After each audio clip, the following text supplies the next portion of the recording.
What's up guys? I hope you are doing well. I am Veer. Welcome to Study IQ. Code देखिए कितनी शानदार है. Goals are only wishes unless you have a plan. APJ Abdul Kalam sir ने भी बोला था कि life में जो गोल है ना वो बड़े से बड़ा होना चाहिए. कम से कम जितना बड़ा आप गोल लाइफ में बनाएंगे उतनी ही ज्यादा आपके अंदर से एनर्जी निकल के आएगी.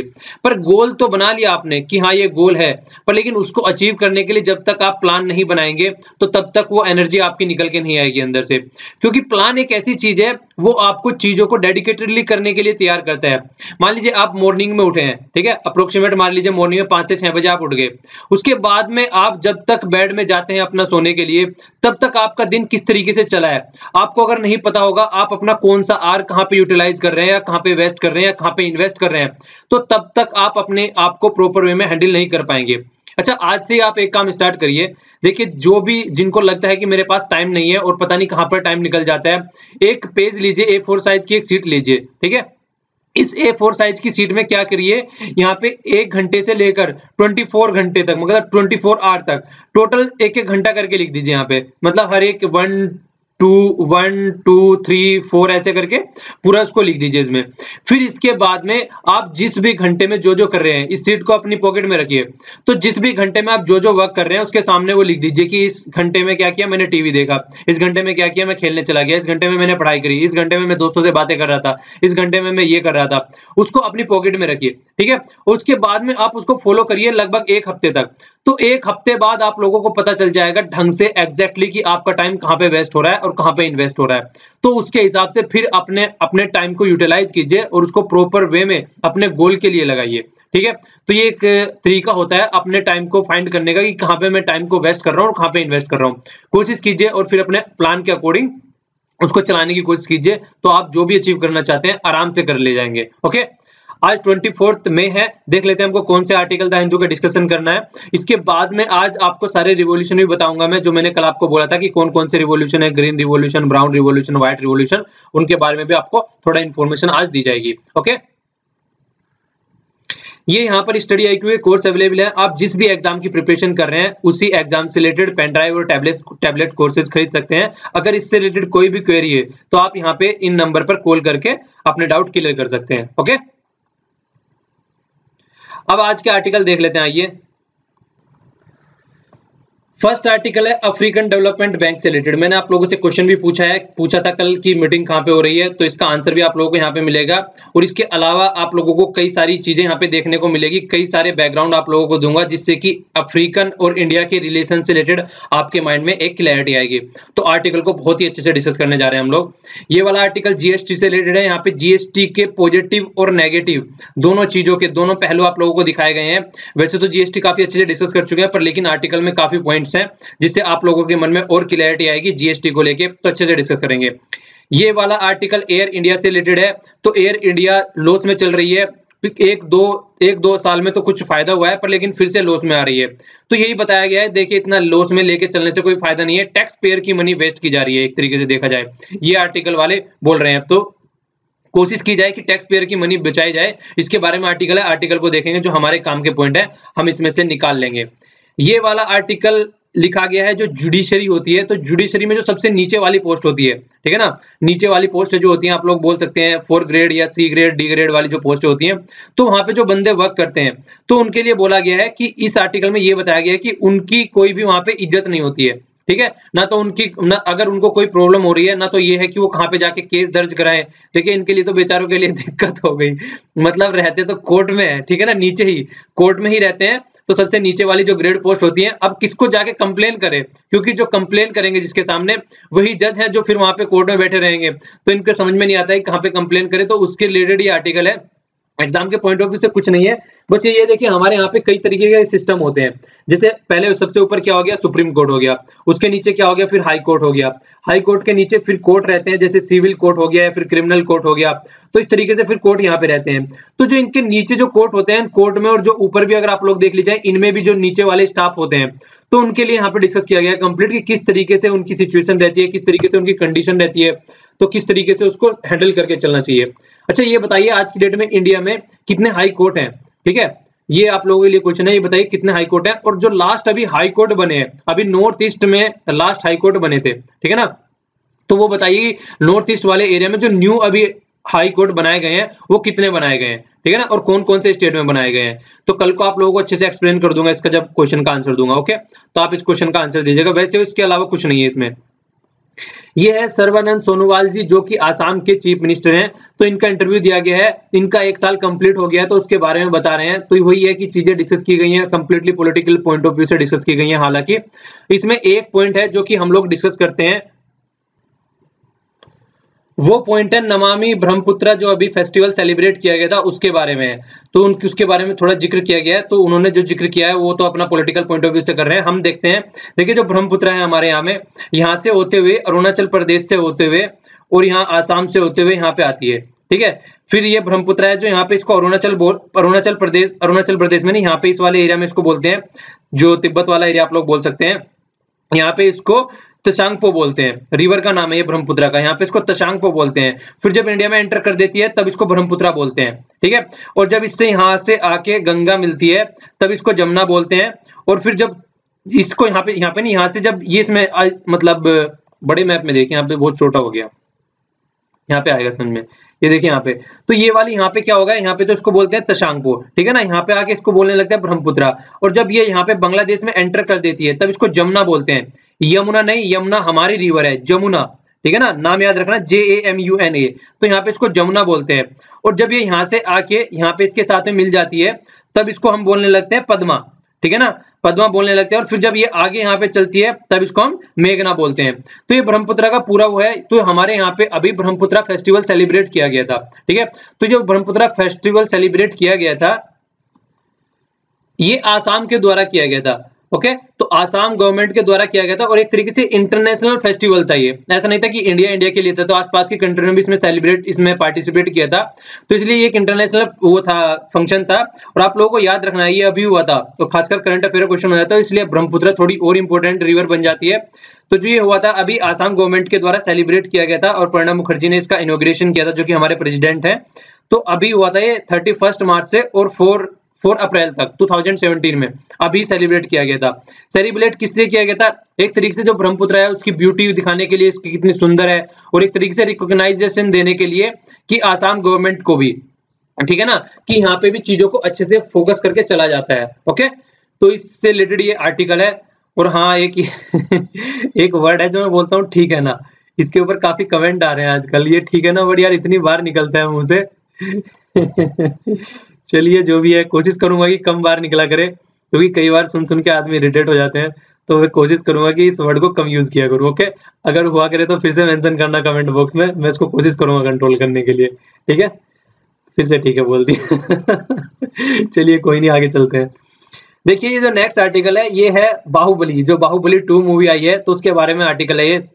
तो यहाँ पे बताया गया है कि जो बाहुबली सेकंड मूवी है उसको, उसमें दिखाया गया है एक तो कास्ट वगैरह के बारे में, मतलब थोड़ा सा ज्यादा फोकस दिया गया है, और एक रिलीजन के ऊपर ज्यादा फोकस दिया गया है। आप लोगों ने देखा होगा मूवी भी, जिसने नहीं देखी होगी देखने लायक मूवी है, अच्छी मूवी है, तो मूवी को देखिएगा।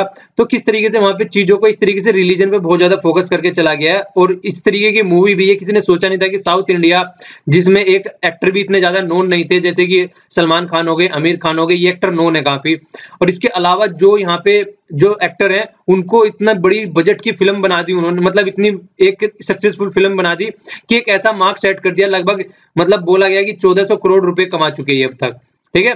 तो यही बात इसमें 2-4 डिस्कस की गई है, बस वही एक तरीके से क्रिटिकल एनालिसिस किया गया मूवी का। तो मूवी का किया गया है तो वो हमारे काम का नहीं है, और ये कंप्लीटली पॉलिटिक्स के ऊपर डिपेंडेंट है, ठीक है, ये वाला आर्टिकल। तो ये बिल्कुल काम का नहीं है। इस इन आर्टिकल में देख लेते हैं क्या क्या अच्छा है, इसके अलावा फिर न्यूज एनालिसिस देखेंगे, काफी कुछ है डिस्कस करने। जो नेक्स्ट आर्टिकल है वो है अफ्रीकन डेवलपमेंट बैंक से रिलेटेड है। तो अफ्रीकन डेवलपमेंट बैंक की देखिए जगह जगह मीटिंग होती रहती है। तो आज तक सबसे ज्यादा इंपॉर्टेंस देखने वाली क्या आती है यहाँ पे, इसकी मीटिंग से रिलेटेड। इंडिया में ये मीटिंग फर्स्ट टाइम सबमिट कराई गई है इस तरीके से, ठीक है। तो फर्स्ट टाइम कराई गई है ये, तो फर्स्ट टाइम में अब तक जो कराई गई है, आज तक जितनी भी मीटिंग हुई है उनमें से only 4 meeting outside the Africa हुई है। तो अफ्रीका से बाहर आउटसाइड ओनली 4 मीटिंग हुई है, और 4 में से 1 इंडिया भी आ गया है। तो आप लोग समझ सकते हैं कि कितनी ज्यादा इंपॉर्टेंस अफ्रीकन कंट्री के द्वारा दी जा रही है इंडिया को। तो इंडिया की एक अलग ही इंपॉर्टेंस निकल के आ रही है यहाँ पे। और यहाँ पे एक बात और बताना चाहूंगा जो कि आर्टिकल में नहीं लिखी है। देखिए मैं आर्टिकल को इस तरीके से डिस्कस करूंगा कि आप लोगों की समझ में पूरा आर्टिकल आ जाए, ठीक है। तो यहाँ पे ऐसा नहीं है कि जो यहाँ पे न्यूज़पेपर में दे रखा है वही डिस्कस करूंगा, कई चीजें आप लोगों को एक्स्ट्रा भी पता चलेगी यहाँ पे। वो एक्स्ट्रा चीजें क्या है, आज की डेट में जो इन्वेस्टमेंट है अफ्रीका में, आज की डेट में इंडिया है 4th नंबर पे, 4th नंबर पे। पहले नंबर पे यूएसए है, दूसरे नंबर पे यूके है, और तीसरे नंबर पे भी मतलब यूरोपियन यूनियन की कंट्री है, और इंडिया जो है यहाँ पे 4th नंबर पे आज की डेट में आ चुका है अगर देखा जाए तो अफ्रीका में। ओके, अफ्रीका में इंडिया का काफी इन्वेस्टमेंट आज की डेट में हो रहा है। इसके अलावा अब देखिए इंपॉर्टेंस इससे समझ में आती है कि इसकी जितनी भी सबमिट हुई है, आप यहाँ पे एक बार देख लीजिए, थोड़ा सा आप लोगों को आइडिया हो जाएगा। देखिए ये 1964 में इसका फॉर्मेशन हुआ था, जो अफ्रीकन डेवलपमेंट बैंक है। तो 1964 में इसका वो 1964 में बनने के बाद तब से लेके आज तक, यहाँ पे इससे रिलेटेड एक न्यूज एनालिसिस में भी आर्टिकल दे रखा है, उसको भी हम साथ में लेके चलेंगे, जिससे कि आप लोगों को सब कुछ एक जगह इकट्ठा समझ में आ जाए। ये वाला देखें यहाँ पे, तो 52nd मीटिंग, मतलब अब तक ये 52nd एनुअल मीटिंग है इस तरीके से अफ्रीकन डेवलपमेंट बैंक की, और 4 आउटसाइड हुई है अफ्रीका से, और 4 में से 1 इंडिया में हो गई है। तो इसलिए इंपॉर्टेंस समझ में आती है कि इंडिया को कितनी ज्यादा इंपॉर्टेंस यहाँ पे दी जा रही है। इसका हेडक्वार्टर जो है वो यहाँ पे है तुनीशिया में, ठीक है। तो तुनीशिया एक बार मैप में देख लेते हैं, आप लोगों को आइडिया होना चाहिए। ये ऊपर ही है यहाँ पे, ये रहा टुनीशिया। तो टुनीशिया का देखिए, टुनीशिया के आप लोग बताइएगा, क्या बताइएगा, दिख तो रहे हैं यहाँ पे, अल्जीरिया हो गया, लीबिया हो गया चलिए टुनीशिया को छोड़िए, आप बताइए कौन सी कंट्री बताओगे। अफ्रीका कंट्री के बारे में बताइए। अब जो साउथ अफ्रीका कंट्री है कि कितनी की स्टेट की बाउंड्रीज को टच करती है, कितनी कंट्री की बाउंड्रीज को टच करती है, ठीक है। तो ये आप लोगों के लिए क्वेश्चन हो गया। तो अभी यहाँ पे जो मीटिंग हुई है अफ्रीका की, अफ्रीकन डेवलपमेंट बैंक की, तो उसके बारे में हम लोगों का डिस्कशन चल रहा है। तो देखिए जो इसके बारे में मैं आप लोगों को बता रहा था कि यहाँ पे बहुत ज्यादा डेवलपमेंट हो रहा है, और जिस तरीके से जो चाइना का प्रोजेक्ट चल रहा है, वन रोड वन बेल्ट, तो चाइना का प्रोडक्ट एक अलग साइड में चल रहा है। तो इंडिया क्या सोच रहा है कि चाइना के प्रोडक्ट को, जो उसका प्रोजेक्ट चल रहा है, हमने उसमें पार्टिसिपेट नहीं किया है, तो उसको टैकल करने के लिए इंडिया ने एक सजेशन दिया है इंडिया को। तो इंडिया अफ्रीका एक कॉरिडोर बनाया जाएगा, जिससे कि अफ्रीकन कंट्री को इंडिया के साथ में कनेक्ट किया जा सके, ठीक है ना। चाइना का जिस तरीके से कॉरिडोर चल रहा है, तो इंडिया भी इसको कॉरिडोर बनाने की कोशिश कर रहा है कि अफ्रीका को कनेक्ट किया जाएगा। अब देखिए किस तरीके से किया जाएगा, क्या कंडीशन होगी, उसके बारे में अभी कुछ डिस्कशन नहीं है। पर हाँ, ये कॉरिडोर बनाने के लिए यहाँ पे क्या कर रहा है, इंडिया जापान को बोल रहा है कि आके पार्टिसिपेट करो। तो देखिए सबसे बड़ा जो सोचने वाली बात है वो ये, थोड़ा सा एनालिसिस के पॉइंट ऑफ व्यू से थोड़ा बता रहा हूं यहाँ पे। देखिए जो हमारा इंडियन ओशियन हो गया, तो इंडियन ओशियन में चाइना का दबदबा बढ़ता जा रहा है। अपना वाला ईस्ट चाइना सी हो गया और साउथ चाइना सी हो गया, इसमें तो ये पूरा आतंक इन्होंने मचाए रखा है। अब इनका फोकस है पूरा इंडियन ओशियन पे। अगर इंडियन ओशियन में भी चाइना उसी तरीके से वर्चस्व जमाने लगा जिस तरीके से इस वाले पोर्शन में जमा रहा है, तो इंडिया के लिए बहुत ही मुश्किलात हो जाएंगी आगे आके। तो इंडिया क्या कर रहा है, इसीलिए टैकल करने की कोशिश कर रहा है, किसी भी तरीके से इसको टैकल करने की कोशिश कर रहा है, और जापान की हेल्प ले रहा है। जापान को बोल रहा है कि आके यहाँ पे पार्टिसिपेट करो, और भी कंट्री के द्वारा यहाँ पे पार्टिसिपेट कराने की बात कर रहा है। अभी आर्टिकल में जैसे जैसे चलेंगे आप लोगों के पूरा समझ में आना स्टार्ट हो जाएगा, ठीक है। तो ये थोड़ा बैकग्राउंड था हल्का सा। इसके अलावा क्या है, देखिए अफ्रीकन डेवलपमेंट बैंक है, जो अफ्रीकन डेवलपमेंट बैंक की अभी ये सबमिट हुई है, तो समझ में आ ही रहा है आप लोगों को। पर लेकिन इसके अलावा जो हमारे साथ में अफ्रीका के रिलेशन स्टार्ट हुए थे, वो 2008 से स्टार्ट हुए थे, जिसको बोलते हैं एक अच्छे लेवल पे स्टार्ट हुए थे। वो नहीं है कि हाई हेलो तो पहले से ही चल रही थी, पर लेकिन अब जो है गले मिलने वाली बात हो गई थी, वो 2008 से स्टार्ट हो गई थी। 2008 से पहले पता था कि हाँ अफ्रीका है, हम भी हैं अपनी जगह, चीजें चल रही थी, कुछ कंट्रियों के साथ में थे, पर लेकिन इतने अच्छे लेवल पे नहीं थे जितने अच्छे लेवल पे रिलेशन होने चाहिए। तो 2008 से जो रिलेशन ये अच्छे लेवल पे होने स्टार्ट हुए, एक बार उसका भी हल्का सा बैकग्राउंड देख लेते हैं। यहाँ पे इसके बारे में जिक्र किया गया, first India Africa forum summit, तो यहाँ से 2008 में हुई थी फर्स्ट टाइम। अब ये देख लेते हैं, थोड़ा एक्स्ट्रा पॉइंट आप लोगों को यहाँ जानने को मिलेगा। यहाँ पे देखिए, तो देखिए एक तरीके से ये ऑफिशियल प्लेटफॉर्म है, ठीक है। तो ये ऑफिशियल प्लेटफॉर्म है जहाँ पे दोनों की सबमिट होती है। तो एक तो आप लोगों को कुछ चीजें याद रखनी है, यहाँ पे जो सबमिट होती है स्टार्ट कब से हुई है, 2008 से स्टार्ट हुई है, और फर्स्ट कब हुई थी, न्यू दिल्ली में हुई थी। ओके, तो फर्स्ट न्यू दिल्ली में हुई थी, एक तो ये इंपॉर्टेंट बात होगी। इसके बाद में हर तीसरे साल में होती है, ऐसा नहीं है कि हर साल होती है, हर तीसरे साल में होती है, ये भी आप लोगों को याद रखना है। इसके अलावा जो फोकस रहता है यहाँ पे, तो फोकस रहता है कि एग्रीकल्चर किस तरीके की है, ट्रेड किस तरीके का है, इंडस्ट्री वगैरह पे, पीस एंड सिक्योरिटी पे, प्रमोशन गुड गवर्नेंस किस तरीके से हो रही है, और इंफॉर्मेशन एंड कम्युनिकेशन टेक्नोलॉजी जिसमें तो हमारी महारत हासिल है। तो इन सब चीजों पे फोकस करके चला जाता है कि किस तरीके से ये सारी फैसिलिटीज हम प्रोवाइड करा सके अफ्रीकन कॉन्टिनेंट में, जिससे कि अफ्रीकन कॉन्टिनेंट में देखिए टेक्नोलॉजी का लेवल वो इतना अच्छा नहीं है, पर लेकिन वहां पे रिसोर्सेज बहुत ज्यादा है। तो चाइना का फोकस क्या रहता है, चाइना हमेशा इस तरीके से वहां पे जाके इन्वेस्ट करता है ताकि वो अपना फायदा कर सके। तो वो अपने फायदे के बारे में सोचता है। पर लेकिन इंडिया जो सोचता है वहां पे हमेशा दूसरों के फायदे। देखिए अगर किसी के साथ में लॉन्ग टर्म आपको रिलेशन बना के चलने हैं तो सीधा सा फंडा होता है, एक इस तरीके की बात करो जिससे कि एक म्यूचुअल बेनिफिट हो, और म्यूचुअल बेनिफिट में भी सामने वाले के बारे में ज्यादा सोचो, तो आप लोगों को इनडायरेक्टली फायदा मिल ही जाएगा। ठीक है, तो इस चीज पे फोकस करके चलना चाहिए। तो ये कुछ पॉइंट्स यहाँ पे, अगर आप राइटिंग में चाहे तो इनको लिख सकते हैं। जब इंडिया अफ्रीका के रिलेशन की बात आए तो यहाँ पे इन पॉइंट्स पे हम फोकस देके चलते हैं। इसके अलावा आज तक 3 ये सबमिट हुई है। 2008 में हो गई जो हमने अभी ऊपर देखी, 2011 में हुई, 2011 में इथोपिया में हुई, ओके, और 2015 में कहां पे हुई, फिर से न्यू दिल्ली में हुई। अब 2018 में ये मीटिंग होगी। ठीक है, तो 2018 में ये मीटिंग होगी। अभी देखिए कहां पे होने वाली है, इसका कुछ आइडिया नहीं है अभी, तो आगे होगा तभी इसके बारे में बताया जाएगा। तो अभी जो है नेक्स्ट ये अफ्रीका में ही किसी एरिया में, अफ्रीका के ही किसी एरिया में होगी। तो जो नेक्स्ट हुई थी वो इथियोपिया में हुई थी 2011 में। तो ये यहाँ से इंडिया और अफ्रीका के रिलेशन अच्छे होने स्टार्ट हो गए थे। ओके, तो यहाँ पे इसका देखिए हेडक्वार्टर का भी नाम याद रखिएगा जो मैंने बताया अभी। तो 2-4 बातें आप लोग याद रख सकते हैं क्योंकि फर्स्ट टाइम इंडिया में ये इस तरीके की सबमिट हो रही है। और कब इसका फॉर्मेशन हुआ, तो डायरेक्टली इनडायरेक्ट वे में पूछा जा सकता है। ये पूछा जा सकता है ये पहले भी इंडिया में हो चुकी है, फर्स्ट टाइम इंडिया में हो रही है, इससे पहले कभी कहीं पे भी बाहर नहीं हुई है, बस अफ्रीका में ही हो रही थी। तो ये इस तरीके से पॉइंट कई बनाए जा सकते हैं।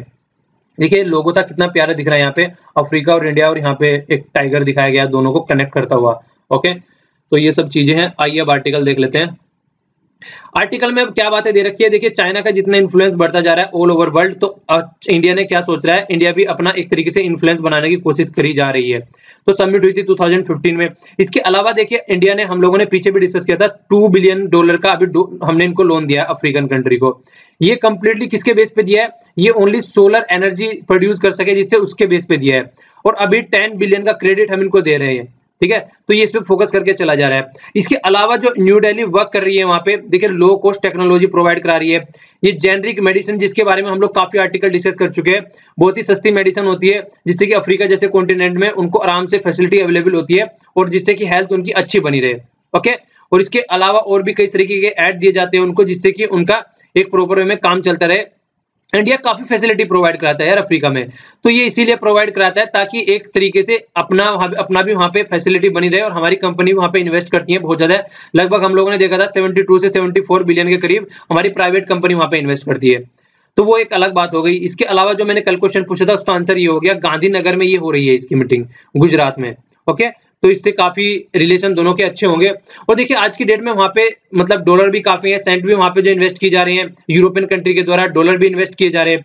इसके अलावा जो हमारा न्यू स्ट्रेटेजिक लेवल है, हम एक अलग ही तरीके से वहां पे वर्क कर रहे हैं, अलग तरीके से, मतलब इमोशनली हम वहां पे कनेक्ट हो रहे हैं लोगों के साथ में। हम वहां पे एक तरीके से लोगों के साथ में, वो नहीं कहते मैन टू मैन रिलेशन हो रहा है वहां पे, तो पीपल टू पीपल रिलेशन वहां पे चल रहा है। ऐसा नहीं है कि वहां अपने फायदे के लिए, मैक्सिमम कंट्री क्या करती है अफ्रीका में जाती है वहां पे रिसोर्स निकालने के लिए, पर हमारा ऐसा कोई नहीं है, हम एक अलग तरीके से सोच के चल रहे हैं। इसके अलावा मैरीटाइम रिलेशन बनाने की बात चल रही है अफ्रीका के साथ में। क्या है वहां पे program, Sagarmala project. Sagarmala project देखिए अगर आपसे कोई डायरेक्ट पूछ ले सागरमाला प्रोजेक्ट क्या है, तो कई सारे इश्यूज आ सकते हैं माइंड में। नॉर्मली क्या है, नॉर्मल जितने पोर्ट डेवलपमेंट का प्रोजेक्ट है और जितने सारे पोर्ट है हमारे वहां पे, उनको डेवलप करके चलना है और कनेक्ट करके चलना है उनको। आप लोग ये देख सकते हैं न्यूज एनालिसिस में भी, हालांकि ये एक आर्टिकल है तो यहाँ पे बताया गया है किस तरीके से शिप बिल्डिंग इंडस्ट्री करनी है। यहाँ पे पेज 13 पे है ये, तो देख लेते हैं। यहाँ पे देखिए जितने सारे पोर्ट हैं यहाँ पे, जो देखिए यहाँ पे दे रखे हैं मेजर पोर्ट दे रखे हैं ये, जो ये इसमें है। तो यहाँ पे कांडला हो गया, गुजरात में हो गया, ठीक है, मुंबई में हो गया, ये फिर जवाहरलाल नेहरू पोर्ट हो गया। तो ये इसके अलावा फिर ये हो गया मोरगांव पोर्ट हो गया गुड़गांव में। तो इसके अलावा फिर न्यू मैंगलोर पोर्ट हो गया यहाँ पे। तो ये सारे पोर्ट इस तरीके से दे रखे हैं। तो इन पोर्टों को किस तरीके से डेवलप करना है, इन पोर्टों को कनेक्ट करके एक सागरमाला प्रोजेक्ट यहाँ पे बनाया जा रहा है। पोर्ट डेवलपमेंट प्रोजेक्ट भी आज आप इसको बोल सकते हैं। टोटल अभी यहाँ पे 12 मेजर पोर्ट दिखा रखे हैं। इसके अलावा देखिए मेजर पोर्ट किसके अंडर में वर्क करते हैं ये भी बता देता हूँ। यहाँ पे मेजर पोर्ट जो होते हैं वो सेंट्रल गवर्नमेंट के अंडर वर्क करते हैं, और जो छोटे वाले पोर्ट होते हैं वो किसके, स्टेट गवर्नमेंट के अंडर में वर्क करते हैं। ठीक है, तो ये भी आप लोगों को थोड़ा याद रखना है। और मैक्सिमम जो पोर्ट की फैसिलिटी अवेलेबल होती है, देखिए जो अच्छे लेवल पे जो पोर्ट वर्क करते हैं वो हमारे कहाँ पे वर्क करते हैं, वो इस तरीके से वर्क करते हैं। देखिए यहाँ पे क्या होता है, हमारा जो ये वाला एरिया है ये थोड़ा सा उस तरीके से है, मतलब यहाँ पे जो वो नहीं है जमीन है थोड़ी ज्यादा आ जाती है, तो यहाँ पे जहाज जो है दूरी रोकना पड़ता है, पास में नहीं आ पाता है। पर यहाँ पे काफी एक तरीके से सैलो एरिया आप लोग बोल सकते हैं। तो यहाँ पे काफी अच्छा एरिया है जिससे कि आराम से जहाज आ जाते हैं। तो यहाँ पे पोर्ट काफी आराम से डेवलप किए गए हैं, पर यहाँ पे इतने आराम से डेवलप नहीं किए जाते हैं। तो ये कुछ एरिया हो गया इससे रिलेटेड। तो सागरमाला प्रोजेक्ट में भी अगर हम अफ्रीका को साथ में लेके चल रहे हैं तो काफी डेवलपमेंट यहाँ पे हो सकता है, क्योंकि कनेक्टिविटी बन सकती है अफ्रीका के साथ में। तो अफ्रीका के जो खासकर एक ये भी बात आप लोगों को बता देता हूँ यहाँ पे, जो ईस्टर्न अफ्रीका है उसके साथ में हमारे रिलेशन काफी अच्छे हैं। क्यों? क्योंकि यहाँ पे देखिए आराम से कनेक्ट हो जाता है हमारे साथ में, पर वेस्टर्न अफ्रीका के लिए हमको घूम के यहाँ से ऐसे होते हुए जाना पड़ता है। तो उसमें भी हमारे रिलेशन में थोड़ा सा ईस्टर्न अफ्रीका वाले पोर्शन में काफी अच्छे रिलेशन है as compared to western Africa. अगर इस तरीके से भी कोई पॉइंट आता है तो आप लोग उसको क्लेरिफाई कर सकते हैं। ओके, अब आगे देखते हैं क्या यहाँ पे आगे। इसके अलावा ब्लू इकोनॉमी की बात कर रही है, ब्लू इकोनॉमी हुई वाटर से रिलेटेड जो बात कर रही है, उसके अलावा इन्वेस्टमेंट क्या करना है, और इंटरनेशनल सोलर अलायंस की हम लोगों ने कल भी जिक्र किया था। इसमें अफ्रीका की कई सारी कंट्री डिस्ट्रीब्यूटरी और ये सारी कंट्री मतलब यहाँ पे इसमें पार्टिसिपेट कर रही है, कई सारी कंट्री है, यहाँ पे कुछ कंट्रियों के नाम दिए गए हैं जो अभी कर रही है। इसके अलावा भी कई सारी कंट्री है जो कि यहाँ पे पार्टिसिपेट कर रही है, और खासकर ये प्रोजेक्ट बनाया गया है, ये देखा गया है। देखिए अफ्रीका जो कॉन्टिनेंट है ना, अगर आप लोग ढंग से देखेंगे तो वो सारा कंप्लीटली तीनों जो होता है, तीनों tropic of cancer, tropic of capricorn और इक्वेटर, तो इसके बीच में पड़ जाता है। आप लोगों से क्वेश्चन अगर कोई पूछे, ये भी क्वेश्चन आप लोगों से पूछा जा सकता है कि तीनों लाइन किससे होके जाती है, तो नॉर्मली आप लोग बोल सकते हैं कि अफ्रीकन कॉन्टिनेंट से होके तीनों लाइन बड़े आसानी से जाती है। ओके, और तो ये एक क्वेश्चन हो गया। तो तीनों ये जो सोलर अलायंस वाला सिस्टम है ये इनके बीच वाला सिस्टम है, तो इसलिए भी यहाँ पे बोला जाता है कि यहाँ पे इसको अगर ऐड करके चलेंगे तो काफी अच्छे लेवल पे ये वर्क कर सकता है, जो इंटरनेशनल सोलर अलायंस जो कि इंडिया के द्वारा प्रोजेक्टेड किया गया था। हेडक्वार्टर गुड़गांव में, याद रखिएगा, हाल तो याद हो ही गया है, इतनी बार नाम बोल चुका हूँ। इसके अलावा क्या है, देखिए हम इंक्लूड करना चाहते हैं जापान को इंक्लूड करके वहां पे वर्क करना चाहते हैं। यूनाइटेड स्टेट के साथ में भी हम वर्क करना चाहते हैं, जो कि वहां पे खासकर पीस कीपिंग की फोर्स में वर्क कर रहा है, और इसके अलावा एग्रीकल्चर में भी सपोर्ट कर रहा है। इसके अलावा हम जर्मनी के साथ भी यहाँ पे वर्क करना चाहते हैं। तो हम इतनी कंट्रियों के साथ में वर्क क्यों करना चाहते हैं? नॉर्मल सी बात है, चाइना को टैकल करना चाहते हैं। चाइना जिस तरीके से अपना वन बेल्ट वन रोड वाला प्रोजेक्ट बोल के ये बोलता है कि ये प्रोजेक्ट ऑफ द सेंचुरी का नाम देता है, इसी तरीके से हमने उसको पार्टिसिपेट नहीं किया। तो ये भी हमने एक तरीके से मतलब देखिए डिसीजन टफ था, पर लेकिन हमने ये डिसीजन लिया है, इतना बड़ा प्रोजेक्ट हमने इसमें पार्टिसिपेट नहीं किया है, तो कुछ ना कुछ तो हमको सोचना पड़ेगा ना किस तरीके से टैकल करना है अगर हमने इसको में पार्टिसिपेट नहीं किया है। और अफ्रीका में देखिए डोनर की बात चलती है तो इंडिया भी काफी इन्वेस्ट करता है और चाइना, दोनों मिलकर काफी इन्वेस्ट करते हैं। तो इसी तरीके से बात यही आती है कि इन्वेस्ट कौन ज्यादा वहां पे कर रहा है और कौन उनके फेवर में इन्वेस्ट कर रहा है। इन्वेस्ट तो दोनों कर रहे हैं, एक तो होता है हम अपने फायदे के लिए कर रहे हैं, कौन उनके फायदे के लिए इन्वेस्ट कर रहा है। ठीक है, तो यही बात होती है कि इंडिया का जो एक माइंड है वो बिल्कुल अफ्रीका के माइंड जैसा ही है, मतलब हम दूसरों के फायदे के बारे में सोचते हैं। तो इसलिए बोला है लाइक माइंडेड कंट्री साथ में आएगी तो अफ्रीका का डेवलपमेंट अच्छे से होगा और ट्रांसपेरेंट डेवलपमेंट होगा। चाइना की तरह नहीं है कि लूट लिया वहां पे जाके। अब इसके अलावा पेज 10 वाला आर्टिकल भी यहीं पे देख लेते हैं। देखिए हमारे यहाँ पे बहुत सारे हमने प्रोजेक्ट चलाया, आधार कार्ड से रिलेटेड बैंकिंग में रिफॉर्म चलाया, उसके अलावा कई सारे और प्रोजेक्ट हमने यहाँ पे चला रखे हैं। तो उससे जो फायदा हुआ है, गैस सब्सिडी के बारे में बात किया गया, उससे जो फायदा हुआ है तो यह लगभग बोला गया 4 बिलियन का फायदा हुआ है। तो जो ये 4 बिलियन का फायदा यहाँ पे हो रहा है, तो ये 4 बिलियन का फायदा ओनली किससे हो गया? छोटे छोटे रिफॉर्म करने से हो गया। देखिए छोटी छोटी चीजें होती हैं, अगर हम चेंज करके चलें तो उससे काफी फायदा हो जाता है। तो 4 बिलियन का फायदा हो गया। इसी तरीके से अफ्रीकन कंट्री को बोला जा रहा है कि अगर वो भी यहाँ से इस ऐसे ऐसे प्रोजेक्टों से सीखे और यहाँ पे हमारे साथ में पार्टिसिपेट करे तो उनको भी बहुत ज्यादा फायदा होगा। इसके अलावा हमने क्या बोला है ये भी आप लोग याद रख सकते हैं, काफी इंपॉर्टेंट है, डायरेक्ट क्वेश्चन पूछा जा सकता है। हम क्या करने जा रहे हैं, मतलब अपने फार्मरों की इनकम डबल करने जा रहे हैं। तो डबल के नाम से आप लोग याद रख सकते हैं, दो दो आ गया 3 बार यहाँ पे। तो 2022 तक हम फार्मर की इनकम डबल करने का भी प्रोजेक्ट हम लोगों ने चला रखा है।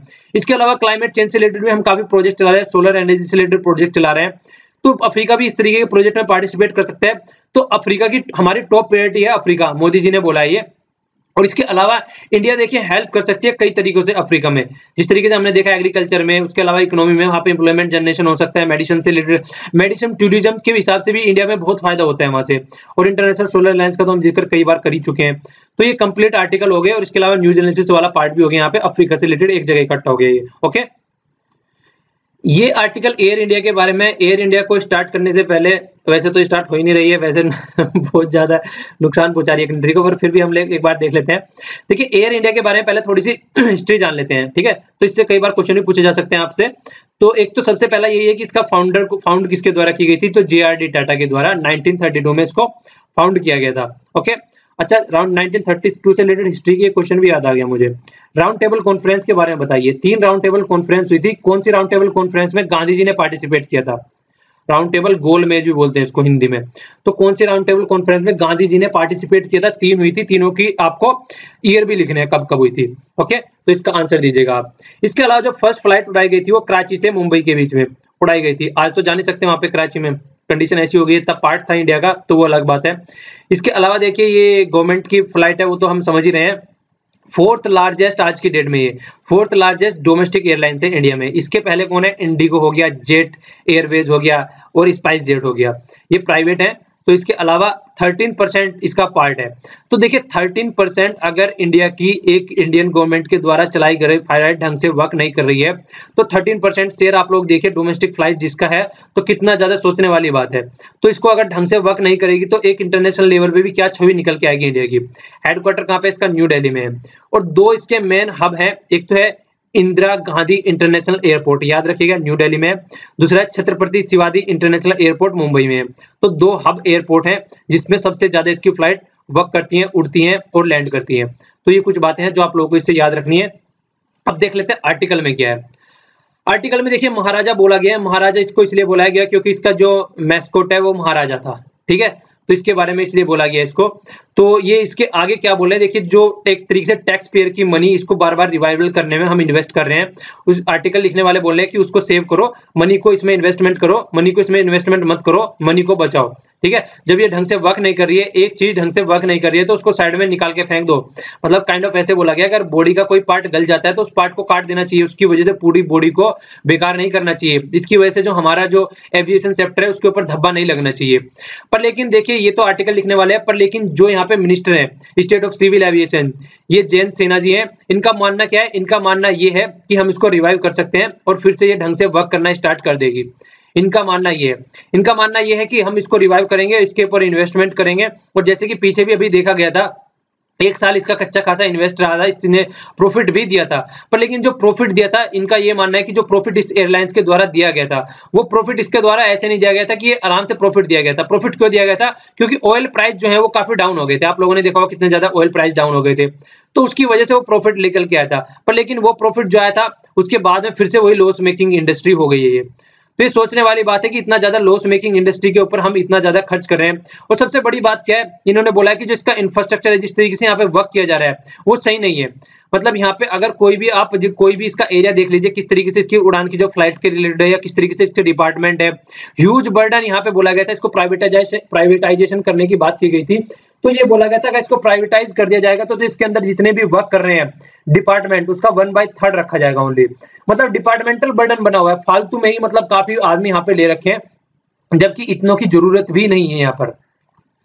तो अगर एयर इंडिया काम करना बंद कर देती है, प्राइवेट जो कंपनी है वो अच्छे से वर्क कर रही है और वो इसका वैक्यूम अगर ये क्रिएट करेगी तो इसके वैक्यूम को भरा जा सकता है आराम से इसके प्राइवेट कंपनी के द्वारा। तो अगर ये एग्जिट करती है तो कहीं ना कहीं वही बात बोली गई है घुमा फिरा के, प्राइवेट बायर कोई भी इसको खरीदेगा तो नहीं, क्योंकि इतने ज्यादा डेब्ट में चल रही है, इतना ज्यादा लोड है इसके ऊपर।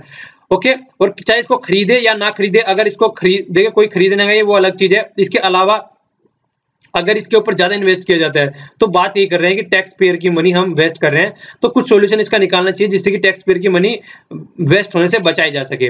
तो ये इनका सजेशन है। देखिए सजेशन कितना आगे चलता है वो तो देखने वाली बात है, बाद में देखा जाएगा। बस यहाँ पे यही इसमें आर्टिकल में था, थोड़ा हिस्ट्री जो ये बताई गई है एक्स्ट्रा, आर्टिकल में कुछ नहीं था ये सारी आपको याद रखनी है एक्स्ट्रा जो बताई गई यहाँ पे, इससे रिलेटेड क्वेश्चन पूछे जा सकते हैं। Okay, goods and service tax के रिलेटेड है ये। गुड्स एंड सर्विस टैक्स के बारे में हम लोग पहले भी काफी डिस्कस कर चुके हैं, थोड़ा सा ओवरव्यू जल्दी से ले लेते हैं। देखिए गुड्स एंड सर्विस टैक्स एक इनडायरेक्ट टैक्स है। इनडायरेक्ट टैक्स एक इस तरीके का टैक्स होता है जो कि आप गवर्नमेंट को डायरेक्ट पे नहीं करते हैं, इनडायरेक्ट वे में गवर्नमेंट के पास पहुंच जाता है।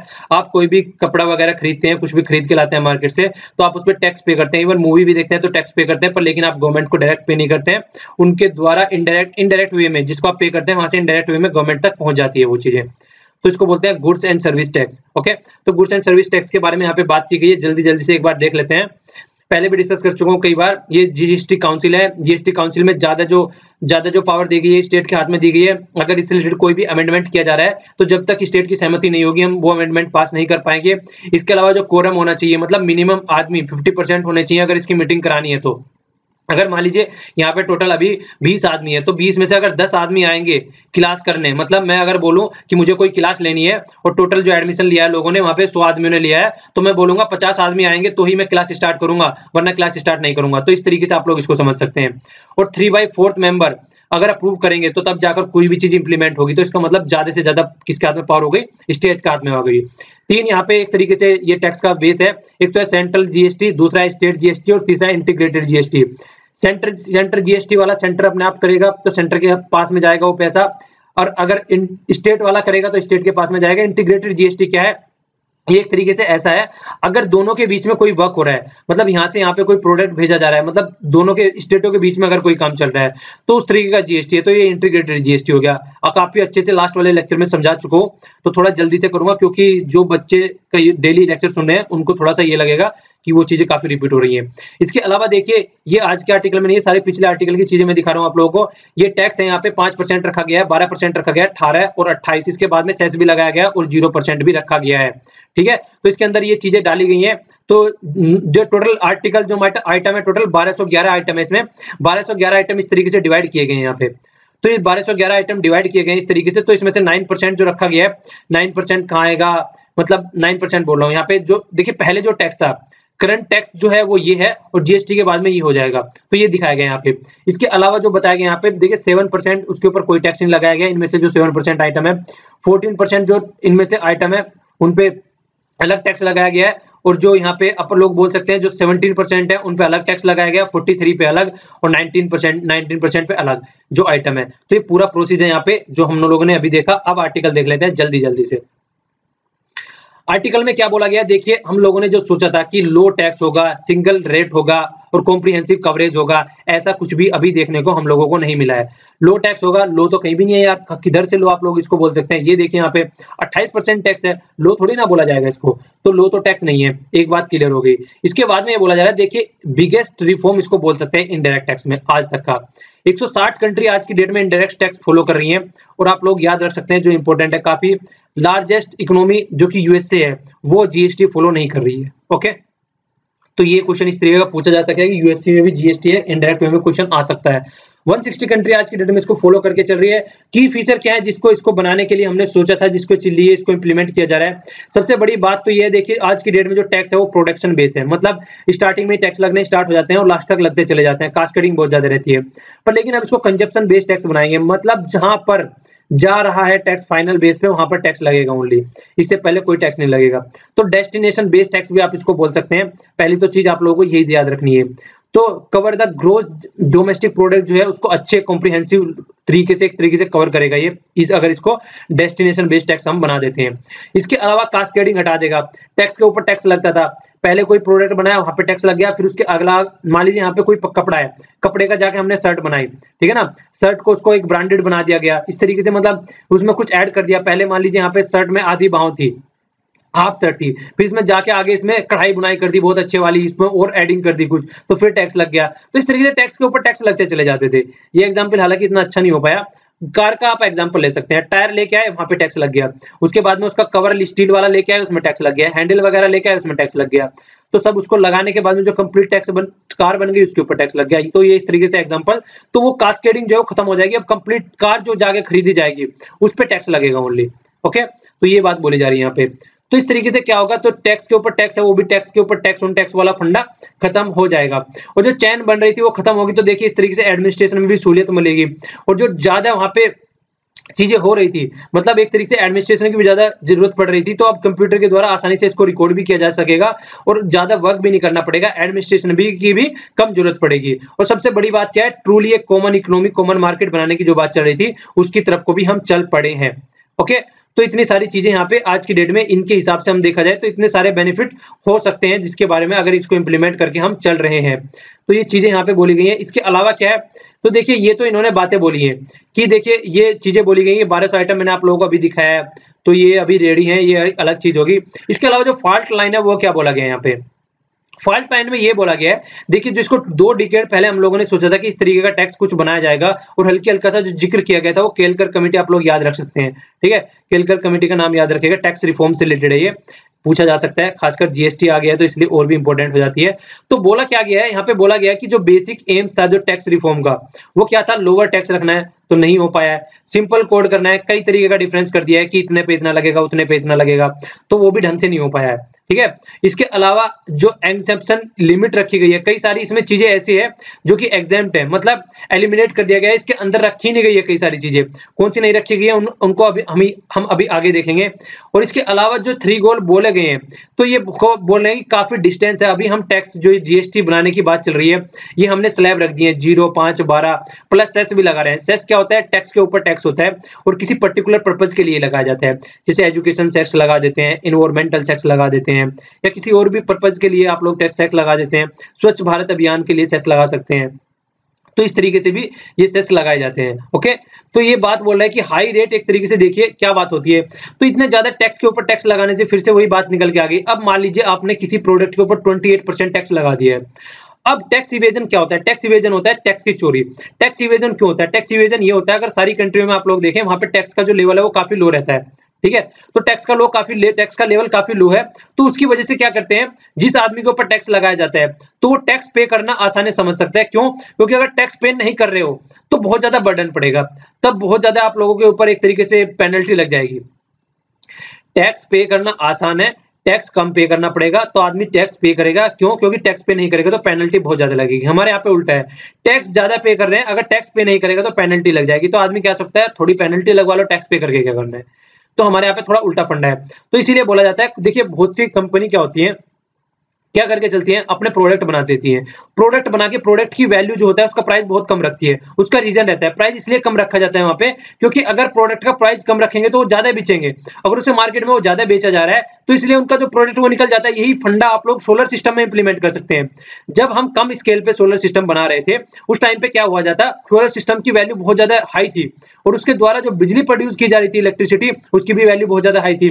पर लेकिन आज के डेट में हम सोलर पार्क बना रहे हैं, छतों के ऊपर सोलर पैनल लगा रहे हैं, मेट्रो के ऊपर सोलर पैनल लगा रहे हैं, गवर्नमेंट बिल्डिंगों के ऊपर सोलर पैनल लगा रहे हैं। तो आज की डेट में सोलर पैनल इतने लार्ज स्केल में बनाया जा रहा है, तो इसलिए उसकी जो प्राइस है उसकी भी वैल्यू डाउन आ चुकी है। और आज की डेट में लाइट की वैल्यू जिसके द्वारा इलेक्ट्रिसिटी प्रोड्यूस की जा चुकी है, वो जो नॉर्मल हम हाइड्रो और कोल से प्रोड्यूस करते हैं उससे भी नीचे आ चुकी है। तो देखिए ये होता है लार्ज स्केल पे काम करने का वक्त, ठीक है। तो ये बात यहाँ पे बोली गई कि इस जो टैक्स है उसको लो रखो तो ज्यादा आदमी टैक्स पे करेंगे और आपका टैक्स बेस ज्यादा बड़ा हो जाएगा। ओके, आगे क्या बोला गया, आगे देखिए पुअर टैक्स है, आज की डेट में लो टैक्स के बारे में बात कर रहे हैं। यहाँ पे बात क्या की गई है, यहाँ पे ये बोला गया कि जीएसटी को हमने प्रोग्रेसिव टैक्स बना दिया है। प्रोग्रेसिव टैक्स का मतलब ये होता है कि अगर कोई आदमी, गरीब आदमी है तो कम टैक्स पे करे और अमीर आदमी है तो ज्यादा टैक्स पे करे, जो कि डायरेक्ट टैक्स में होता है। हम इनकम टैक्स में ऐसे ही स्लैब बना के रखे हैं। तो इनकम टैक्स में हम लोगों ने देखा होगा कि 3 लाख से इतने तक ऊपर ये लगेगा, इसके ऊपर इतने से इतने तक ये लगेगा। तो जो अमीर आदमी है ज्यादा टैक्स पे करेगा, गरीब आदमी कम टैक्स पे करेगा। ये तो बोला गया कि poor are tax at low rate और लग्जरी गुड्स वाले टैक्स हायर रेट। पर लेकिन अब ये तो देखने वाली बात हो गई ना कि मान लीजिए कोई चीज ऐसी है कि देखिए मान लीजिए कोई चीज ऐसी है कि कुछ चीजें जैसे कि परफ्यूम वगैरह हो गया या हेयरी ऑयल हो गया, कोई भी लग्जरी टैक्स मान लीजिए, इनको लग्जरी टैक्स माना जा रहा है बिहार में। पर लेकिन यही लग्जरी टैक्स जो बिहार में है, ये थोड़ी ना पॉसिबल है कि वही लग्जरी टैक्स उनको तमिलनाडु में भी माना जाएगा, क्योंकि तमिलनाडु की इकोनॉमी अच्छी खासी इकोनॉमी है। ओके, तो इस तरीके से बोला गया कि जो हमारी फास्ट ग्रोइंग इकोनॉमी है उसके बेस पर जो टैक्स आप लोग रख रहे हैं, ये प्रॉब्लम क्रिएट कर सकता है आने वाले टाइम में। क्योंकि आने वाले टाइम में ये थोड़ा ना कि बिहार की भी वैल्यू वही रहेगी। बिहार वाले जो एरिया है वहां पे मान लीजिए आज की डेट में कम डेवलपमेंट है, आने वाले टाइम में वहां पे भी अच्छा खासा डेवलपमेंट होगा। देखिए बिहार वाले जो आदमी इसको लेक्चर को सुन रहे हैं स्टूडेंट, उसको नेगेटिव तरीके से मत ले, ये मेरा कुछ चीज में व्यू नहीं है, सारा कंप्लीट आर्टिकल में लिखा गया है। बिहार में भी आज की डेट में अच्छा खासा डेवलपमेंट हो रहा है, ऐसी बात नहीं है, पर लेकिन एक कंपेरेटिव पॉइंट ऑफ व्यू से एग्जांपल लिया जा रहा है। ओके, वही बात दी जा रही है कि जिसके पास में, एक के पास में मारुति 800 है, एक के पास में होंडा सिटी है और एक के पास में मर्सिडीज है, तो कंपैरेटिवली एक कंपैरिजन किया जाता है। जिसके पास में मारुति 800 है वो गरीब माना जाएगा होंडा सिटी के कंपेयर में, पर जिसके पास में मर्सिडीज है वो यहाँ पे इसके साथ में और भी इसको भी गरीब माना जाएगा इसके चक्कर में। तो ये चीजें होती हैं। ओके, तो इसलिए नेगेटिव तरीके से नहीं सोचना है कुछ भी। बट लेकिन देखिए और क्या बातें बोली गई, जिस तरीके से कॉम्प्लेक्सिटी हो गई आज की डेट में भी, बट मल्टीपल रेट जो रख दिया गया है वो कॉम्प्लेक्सिटी क्रिएट करेगा। और एक तरीके से ये वेल इन्फ्लेशन भी रिमेन कंट्रोल रह सकता है। नॉर्मल तरीके से देखा जाए, क्वेश्चन मार्क लगा रहे हैं, इन्फ्लेशन कंट्रोल कहां पे रहेगा। इन्फ्लेशन कंट्रोल अगर आप लोग ढंग से एक बार फिर से इसको देखें, जिन प्रोडक्ट पे रेट हमने कम रखा है, 5% रखा है, ठीक है, ये वाले प्रोडक्ट हो गए, ये वाला प्रोडक्ट हो गए, इन पे 12% रखा है, ये वाला प्रोडक्ट हो गए, इन पे हमने 18% रखा है। तो मान लीजिए 28% जो प्रोडक्ट हमने रखा है, एलईडी हो गए, टीवी हो गए या फिर लग्जरी गुड्स हो गए, तो वहां पे तो इन्फ्लेशन बढ़ जाएगा, वहां पे तो इन्फ्लेशन बढ़ जाएगा, उनका प्राइस ज्यादा हो जाएगा। तो क्या हम इसको टैकल करके चल रहे हैं कि इन्फ्लेशन को किस तरीके से टैकल करना है, हम लोगों ने इसके बारे में सोचा ही नहीं है। तो वही बात यहाँ पे बोल रहे हैं, तो कुछ प्रोडक्ट पे तो आप मान लीजिए इन्फ्लेशन सही रहेगा, पर लेकिन कुछ प्रोडक्ट पे इन्फ्लेशन बहुत ज्यादा बढ़ जाएगा। ओके, इसके अलावा जो सबसे डिस्कशन वाला पॉइंट है वो ये है, ये बात है डिस्कशन करने वाले की, बहुत बड़ी चीजें हैं, लार्ज पोर्शन है जो कवर नहीं किया गया जीएसटी के अंदर, और ये आप लोगों को याद भी रखना है। क्वेश्चन डायरेक्ट पूछा जा सकता है। अल्कोहल वगैरह इसके अंदर नहीं है, क्रूड ऑयल इसके अंदर नहीं है, अल्कोहल नहीं है, क्रूड ऑयल नहीं है, नेचुरल गैस इसके अंदर नहीं है, एविएशन फ्यूल इसके अंदर नहीं है, जिसकी हम बात कर रहे थे, जिसकी वजह से अभी एयर इंडिया का हम लोगों ने जिक्र किया था कि एयर इंडिया में क्या हुआ था, एयर इंडिया का जो प्रॉफिट हुआ था वो इसी वजह से होता है, जो कि एविएशन फ्यूल है वो कमी आ गई थी प्राइस में। डीजल नहीं है, पेट्रोल नहीं है, इलेक्ट्रिसिटी नहीं है, रियल इस्टेट भी इसके अंदर नहीं है। तो देखिए बहुत बड़ा एरिया अभी इसके अंदर नहीं है, तो इतना बड़ा एरिया इसके अंदर आज की डेट में नहीं रखा गया, तो इसके ऊपर स्टेट अपने हिसाब से टैक्स लगाएगा, तो वो देखने वाली बात आएगी। तो जीएसटी एक तरीके से होपफुली जो लेकनुमा है आने वाले टाइम में इसको भर सकता है, वो देखने वाली बात है। पर आज की डेट में अभी जीएसटी वो जीएसटी नहीं है जो सोचा गया था, उन्हें मेरे सपनों का जीएसटी अभी नहीं बना है, ये बोल सकते हैं। आइडियल अगर देखा जाए, जो आइडियली सोच रहे थे वो क्या सोच रहे थे, लो टैक्स रहेगा, सिंगल टैक्स रहेगा, कॉम्प्रिहेंसिव कवरेज होगा, तो पर लेकिन ऐसा कुछ नहीं हो पाया है। केलकर जी ने भी बोला था, देखिए एक वही बात बोली थी, किसी भी स्टेप्स को चलने से पहले एक सिंगल स्टेप लेना पड़ता है, तो ये अभी स्टार्टिंग है। तो देखिए आने वाले टाइम में किसी भी, सबसे बड़ी बात होती है किसी चीज को स्टार्ट करना, तो स्टार्ट कर दिया है तो आने वाले टाइम में रिफॉर्म भी होगा ही, तो ऐसी कोई बात नहीं है। This is historic tax reform, तो ये बोला गया है एक हिस्टोरिक है, ऐसी बात नहीं है। चल दिए हैं तो इधर देखिए एक बार चलने वाली बात होती है, भले ही कछुए की चाल पर चले, पर लेकिन रुकना नहीं है, चलेंगे तो अब कहीं ना कहीं पहुंचेंगे, ये भी एक कंफर्मेशन हो जाता है। ओके, यहाँ पे एक डायलॉग भी याद आ रहा है मुझे, वो डायलॉग भी बोला जा सकता है, मंजिल मिल ही जाएगी भटक कर ही सही, गुमराह तो वो है जो घर से निकले ही नहीं। तो यहाँ पे कम से कम निकल के तो चले हैं, जीएसटी बनाया तो है, सब मिलके आए तो हैं, फेडरलिज्म कॉन्सेप्ट एक तरीके से काम तो कर रहा है, तो ये एक पॉजिटिव है और एक तरीके से सराहनीय कदम है, तो इसको नेगेटिव वे में हम लोगों को नहीं देखना है। ओके, आइए अब न्यूज एनालिसिस वाला पोर्शन देख लेते हैं। बहुत ही दुख भरी घटना है, यहाँ पे पेज फर्स्ट पे भी है और पेज 12 पे भी है। 22 आदमी मारे जा चुके हैं मैनचेस्टर में, ये मैनचेस्टर यूके में पड़ता है, यहाँ पे आप लोगों को मैप भी दिख रहा है यहाँ पे, तो ये हो गया मैनचेस्टर यहाँ पे। ओके, तो मैनचेस्टर हो गया, यहाँ पे तो बम ब्लास्ट हुआ है। देखिए यहाँ पे एक थोड़ी सी बात बताना चाहूंगा, अब तक क्या होता था, वेस्टर्न कंट्री जितनी भी है, जब भी मैं वेस्टर्न कंट्री की बात करता हूँ तो यहाँ पे हम लोगों का इंडिया ये हो गया, तो यहाँ से जब वेस्ट में जाते हैं, खासकर यूरोप और यूएसए की बात की जाती है हमारे द्वारा। ओके, यूरोप और यूएसए की बात में करते हैं, तो जब हमारे यहाँ पे टेररिस्ट एक्टिविटी होती थी, मुंबई में भी अटैक हुआ, उसके अलावा हमारे यहाँ पे जो जितने सारे बम ब्लास्ट हुआ करते थे, जब भी हम बोला करते थे कि टेररिस्ट एक्टिविटी हो रही है, तो यूरोपियन जो कंट्री है वो हमेशा ये बोला करती थी कि ये कुछ नहीं है, छोटी मोटी घटनाएं होती रहती हैं, इग्नोर कर देते थे। अगर हम यूएन में जाके बात बोलते थे कि टेररिस्ट एक्टिविटी हो रही है, उस पर किस फोकस किया जाए, सब कंट्री मिलके आए, आपस में काम कर रहे हैं, इसको रोका जाए, तो सब इग्नोर करते थे। पर आज की डेट में वही होता है ना, जिसके ऊपर पड़ती है उसको समझ में आता है। आज की डेट में अब देख लीजिए, अब इनको समझ में आ रहा है ऐसी एक्टिविटी यहाँ पे किस तरीके से हो रही है।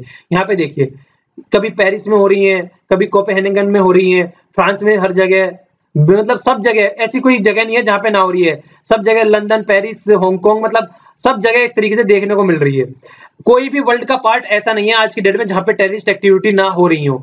तो आज की डेट में इतने ज्यादा आदमी मारे जा चुके हैं, तो अब इन लोगों की समझ में आ रहा है कि टेररिस्ट एक्टिविटी भी होती है और उस पर फोकस देके चलना है और उसको कंट्रोल करना है। अब ये बातें इनको समझ में आ रही है, तो अब इससे फोकस देके चला जाएगा। हालांकि दुख भरी घटना है, देखिए इस तरीके की एक्टिविटी नहीं होनी चाहिए। तो देखिए यहाँ पे 2015 से 16 और 17 में तो कितने आदमी मारे जा चुके हैं यहाँ पे, तो फोकस देके चला गया है। ओके, तो अब देखिए आने वाले टाइम में अब सोचेंगे, मिलके काम करेंगे, तभी चीजों को टैकल किया जा सकता है। नेक्स्ट वाला देखिए, पेज फर्स्ट पर ये न्यूज है, इसमें हमारी जो आर्मी है उन्होंने फिर से एलओसी के पास जाकर क्रॉस में जो पाकिस्तानी पोस्ट है उनको डिस्ट्रॉय कर दिया। जिस तरीके से हमारे आर्मी के जवानों के जो बॉडी है उनको क्षतग्रस्त कर दिया गया था, इनके द्वारा सर काट के ले जाते हैं, इतनी बुरी कंडीशन करते हैं। तो जो हमारे जवान शहीद हुए थे उनको एक तरीके से, उनके शहीदों की एक तरीके से उनको मतलब सल्यूट दिया गया इनके द्वारा, हमारी आर्मी के द्वारा। तो ये बात बोली गई है आर्टिकल में।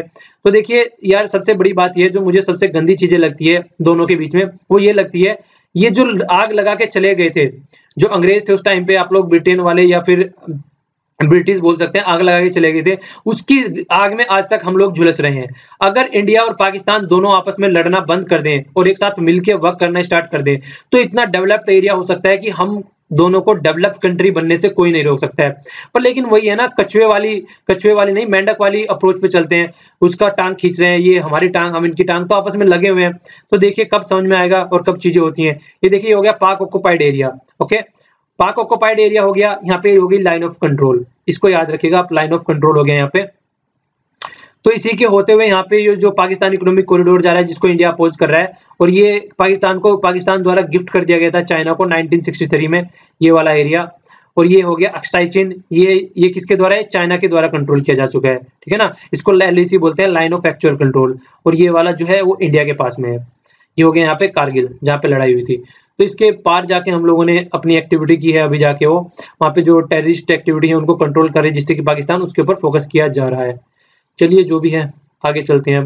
वैसे तो देखिए अफगानिस्तान, यहाँ पे देखिए अफगानिस्तान हमारी कंट्री को टच करता है, पर लेकिन क्योंकि ये वाला एरिया जो है आज की डेट में पाक ऑक्युपाइड एरिया में आ जाता है, तो इसलिए थोड़ा सा साइड में हो जाता है, इसलिए इस पे फोकस नहीं दिया जाता है ज्यादा। ओके, ये वाला आर्टिकल है देखिए, ब्रेन ड्रेन, ये वर्ड आप लोगों ने बहुत सुना होगा। ब्रेन ड्रेन के बारे में जिक्र किया गया है। ब्रेन ड्रेन की जगह आज की डेट में ब्रेन गेन हो रहा है। मतलब हमारे यहाँ से जो साइंटिस्ट थे, डॉक्टर्स थे, जो दूसरी कंट्री में जाया करते थे, आज की डेट में देखा गया है कि लास्ट 2 ईयर में लगभग 1000 इंडियन साइंटिस्ट वापस आ चुके हैं। ये डॉक्टर हर्षवर्धन जी बोल रहे हैं, जो कि मिनिस्टर हैं इनके पास में science and the technology and earth science, ठीक है, तो इनके पास में ये मिनिस्ट्री है।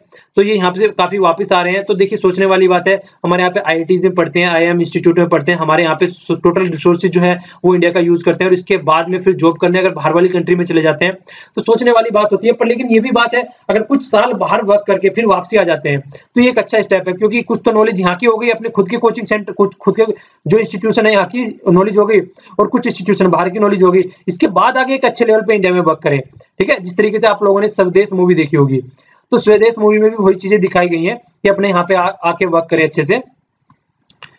तो वही बात है कि अपना टेक्नोलॉजी वगैरह सीखे, वही बात जिस तरीके से मूवी में दिखाया गया, तो वो एक अच्छी चीज है। ब्रिटेन आ रहे हैं तो कम से कम सीख के और अच्छे लेवल पे वर्क करेंगे अब यहाँ पे आके, ठीक है। तो ये देखने वाली बात है। तो अपॉर्चुनिटी है काफी अच्छी, एक हमारे यहाँ पे जिस तरीके से हमारी इकोनॉमी बढ़ रही है, तो मतलब अच्छा आर्टिकल है, पॉइंट यूज कर सकते हो आप कहीं भी, अगर ऐसे वगैरह में लिख रहे हो खासकर, तो इस तरीके का पॉइंट यूज किया जा सकता है। नेक्स्ट देखिए पेज 9 पर न्यूज है, ये डेटा की न्यूज है, हालांकि ये एडिटोरियल वाले पेज पे होती है। यहाँ पे क्या चीजें दिखाई गई हैं, यहाँ पे जो सुसाइड के केस हैं, सुसाइड जो अटैक्स हैं आज की डेट में, उसके बारे में 53 कंट्री के ऊपर डेटा दिखाया गया है। तो यहाँ पे देखिए दो, यहाँ पे जो बात की गई है ये 1989 से लेके 2016 तक का दिखाया गया है। सबसे ज्यादा जो हो रही है वो इराक में हो रही है आज की डेट में, इराक पहले नंबर पे है, ओके। और यहाँ पे जो है अफगानिस्तान दूसरे नंबर पे है, तीसरे नंबर पे पाकिस्तान है। देखिए कितनी बुरी कंडीशन है। तो चीजें सुधरनी चाहिए यार, क्या बोला जाए इसके बारे में। और देखिए रसिया जो है यहाँ पे है, और 26वें नंबर पे इंडिया है। इंडिया में टोटल लगभग अगर अटैक्स देखे जाएं इस तरीके से, ठीक है ना, तो सुसाइड अटैक्स जो देखे जाएं, मतलब ये सुसाइड अटैक है, वो नहीं है सुसाइड जो बोल रहे हैं, सुसाइड नहीं की जा रही है, सुसाइड अटैक है, जो बम वगैरह लटकाए जाते हैं वो, ठीक है। तो इस तरीके से ये चीजें हैं यहाँ पे। तो यहाँ पे देखिए इंडिया में हालांकि कम है, फिर भी तो थोड़ी गलीमत है यहाँ पे। तो मतलब डेटा था बस देखने के लिए, आप लोगों को थोड़ा पता होना चाहिए कहाँ पे क्या क्या हो रहा है। ये देखिए एप्पल कंपनी के बारे में, एप्पल कंपनी पेज 14 पे न्यूज है। एप्पल कंपनी चाहती है इंडिया में आके वर्क करे, इंडिया में आके वर्क करे, और यहाँ पे जो प्रोडक्ट है वो इंडिजनाइज, मतलब इंडियन के द्वारा इंडियन के इस्टेब्लिश किया जाए। जिस तरीके से मेड इन चाइना लिखा होता है, उस तरीके से मेड इन इंडिया भी लिखा हुआ है एप्पल के प्रोडक्ट पर लेकिन प्रॉब्लम क्या है, प्रॉब्लम ये है इंडिया वाले क्या बोल रहे हैं, जो यहाँ की जो इंडस्ट्री है, यहाँ की जो मिनिस्ट्री है, वो ये बोलती है कि यहाँ पे अगर आपको प्रोडक्ट बनाना है तो यहीं से कुछ परसेंट, आपको लगभग 15 से 20 या 30% के करीब जो है हमारे यहाँ से लोकल मार्केट से प्रोडक्ट आप लोगों को खरीदना पड़ेगा। एप्पल वाले बोलते हैं कि अगर आपकी लोकल मार्केट से हम प्रोडक्ट खरीदेंगे, अगर हम यहाँ से प्रोडक्ट खरीदेंगे तो हमारे प्रोडक्ट की जो वैल्यू है वो डिक्रीज हो जाएगी, हमारा जो एक तरीके से जो हमारी जो वैल्यू मार्केट में बनी हुई है वो खराब हो जाएगी। तो इन्होंने बोला है आप कम से कम आपको 15 साल तक ड्यूटी फ्री इंपोर्ट करने के लिए अलाउ करें, कि हम यहाँ पे ड्यूटी फ्री प्रोडक्ट ला सकें अपना, और उसको यूज कर सकें और उसको बना सकें हम यहाँ पे। तो ये इस तरीके से बातें बोल रहे हैं। तो एप्पल ने बोला है कि ये तरीका हमारे पास में रोड मैप है किस तरीके से वर्क करना है। इसके अपोजिट में हमारे जो मिनिस्ट्री हो रही है वो बोल रही है हमारे पास भी रोड मैप है, हमने 2 साल पहले रोड मैप बना चुके हैं कि बाहर से अगर कोई इंडस्ट्री आ रही है वो किस तरीके से वर्क कर रही है। आप लोग अगर सोच रहे हैं कि आपके हिसाब से वर्क किया जाए तो ऐसा पॉसिबल नहीं है। तो काफी दिनों से टसल चल रहा है दोनों के बीच में, मिनिस्ट्री के बीच में और हमारे यहाँ इनके बीच में, कि किस तरीके से चीजों को टैकल किया जाए, पर अब तक टैकल नहीं किया गया। हालांकि आने वाले टाइम में बोला जा रहा है कि चीजें ढंग से हो सकती है, तो देखिए कब तक होती है, तो उसके बारे में अभी कुछ बोलना मुश्किल है। पर लेकिन शॉर्ट आउट किया जाए तो ज्यादा बेटर है, हमारे यहाँ पे बनने लगेगा खुद हमारी कंट्री में भी, तो मेक इन इंडिया वाला जो हमारा प्रोजेक्ट है वो अच्छे लेवल पे चलने लगेगा। ओके, इसके अलावा देखिए ईवीएम मैन्युफैक्चरिंग के बारे में मैंने क्वेश्चन पूछा था, ये हमारे कल के क्वेश्चन है जिसके बारे में हमने जिक्र किया था। तो यहाँ पे भारत इलेक्ट्रॉनिक लिमिटेड, इसके बारे में मैंने बताया था बेंगलोर, और दूसरा electronic corporation of India limited, ये है हैदराबाद में। तो ये दोनों हमारे ईवीएम जो इलेक्ट्रॉनिक वोटिंग मशीन है वो बना रहे हैं यहाँ पे। तो दोनों को याद रखिएगा, इनके द्वारा बनाई जाती है और एक्सपोर्ट भी करते हैं हम दूसरी कंट्रियों में, तो सारी इन्हीं के द्वारा मैन्युफैक्चर की जाती है। ओके, इसके अलावा देखिए मैंने पूछा था म्यांमार के साथ में बॉर्डर शेयर करता है, अरुणाचल प्रदेश करता है, नागालैंड करता है, मिजोरम करता है, मणिपुर करता है। आप लोगों को यहाँ पे दिख भी रहा होगा, ये हो गया ऊपर अरुणाचल प्रदेश, ठीक है, ये हो गया यहाँ पे नागालैंड हो गया यहाँ पे, ठीक है, तो मणिपुर हो गया, फिर यहाँ पे ओके मिजोरम हो गया यहाँ पे। तो ये वाला देखिए, ये वाला एरिया पूरा टच कर रहा है यहाँ पे म्यांमार को। ये फिर बांग्लादेश वाला रीजन आ जाता है यहाँ पे। चितगांव हो गया, ये पोर्ट हो गया, इसके बारे में हम जिक्र कर चुके हैं, काफी बार डिस्कस भी कर चुके हैं। ओके, तो अफ्रीकन डेवलपमेंट के बारे में मैंने पूछा था, मीटिंग गांधीनगर में हो गई, हालांकि ये तो डिस्कस कर ही चुके हैं, आप लोगों को अब याद ही हो गया होगा। 10th आईपीएल मुंबई इंडियंस ने जीता है, तो राइजिंग पुणे सुपर जेंट को हराकर। ओके, ये वाले क्वेश्चन पूछे थे। इसके अलावा हम ये देख लेते हैं, ये सारे रिवॉल्यूशन हो गए। देखिए, ब्लैक रिवॉल्यूशन पेट्रोलियम प्रोडक्ट से रिलेटेड होता है, ब्लू रिवॉल्यूशन फिशरी से रिलेटेड होता है, ब्राउन रिवॉल्यूशन जो होता है वो लेदर जो प्रोडक्ट होते हैं उससे रिलेटेड होता है, जो फाइबर रिवॉल्यूशन जूट वगैरह जो होता है, जूट की इंडस्ट्री जो होती है उससे रिलेटेड होता है, गोल्डन रिवॉल्यूशन फ्रूट्स या हॉर्टिकल्चर से रिलेटेड होता है, ग्रीन रिवॉल्यूशन फूड ग्रेन से रिलेटेड होता है। ग्रीन रिवॉल्यूशन से रिलेटेड मैंने पूछा था एवरग्रीन रिवॉल्यूशन, इसके अंदर ओवरऑल डेवलपमेंट ऑफ एग्रीकल्चर आ जाता है। ओके, येलो रिवॉल्यूशन होता है ऑयल सीड से रिलेटेड, ये भी हम जिक्र कर चुके थे, सरसों के बारे में हम लोगों ने कल आर्टिकल देखा था, तब हमने जिक्र किया था। White revolution flood revolution, operation flood भी बोला जाता है इसको, ये मदर डेयरी प्रोडक्ट आप लोगों ने देखा होगा, तो उसके रिलेटेड होता है, तो जो दूध वाला पोर्शन है उससे रिलेटेड होता है। सिल्वर वाला जो हो गया हमारे यहाँ पे एग वगैरह से रिलेटेड, पोल्ट्री प्रोडक्शन से रिलेटेड। और सिल्वर फाइबर रिवॉल्यूशन, अगर फाइबर इसमें कॉटन आउट हो तो कॉटन आ गया यहाँ पे। सिल्वर रिवॉल्यूशन और सिल्वर फाइबर, ग्रीन रिवॉल्यूशन और एवरग्रीन, याद रखिएगा इनमें थोड़ा थोड़ा डिफरेंस है, कंफ्यूज किया जा सकता है आप लोगों को। गोल्डन फाइबर जूट से रिलेटेड है, गोल्डन रिवॉल्यूशन ये फ्रूट से और हॉर्टिकल्चर से रिलेटेड है, तो यहाँ पे भी देखिए फोकस करना है, गोल्डन फाइबर, ग्रीन वाले से एवरग्रीन वाला, और इसके अलावा सिल्वर से फाइबर सिल्वर, ये आप लोगों को याद रखना है। ओके, पिंक रिवॉल्यूशन ऑनियन से रिलेटेड हो गया, ग्रे रिवॉल्यूशन फर्टिलाइजर जो हमारे एग्रीकल्चर में यूज होता है, रेड रिवॉल्यूशन मीट वगैरह और टोमेटो वगैरह से रिलेटेड हो गया, राउंड रिवॉल्यूशन गोल गोल टोमेटो से, गोल गोल पोटैटो या आलू जिसको बोलते हैं आप, उससे रिलेटेड हो गया है। तो ये सारे रिवॉल्यूशन है, बहुत ही आपको याद रखने हैं, मैच करने के लिए पूछे जा सकते हैं बहुत आसानी से, तो इनको याद रखना है आप लोगों को बहुत अच्छे से। आज के डिस्कशन में इतना ही, क्वेश्चनों के आंसर दीजिएगा, देखिए जितना ज्यादा हो सके। इसके अलावा आप लोग वीडियो पसंद आ रही है तो लाइक कीजिएगा, नहीं पसंद आ रही है तो डिसलाइक कीजिएगा। इसके अलावा नीचे कमेंट बॉक्स में आपको टेलीग्राम का लिंक मिल जाएगा, वहां से आप लोग पीडीएफ डाउनलोड कर सकते हैं, जो कंप्लीट लेक्चर हम लोग डिस्कस कर रहे हैं इसका, और चीजों को शेयर कीजिएगा जितना कर सकते हैं लोगों से। ओके, तो thanks a lot for listening, जय हिंद।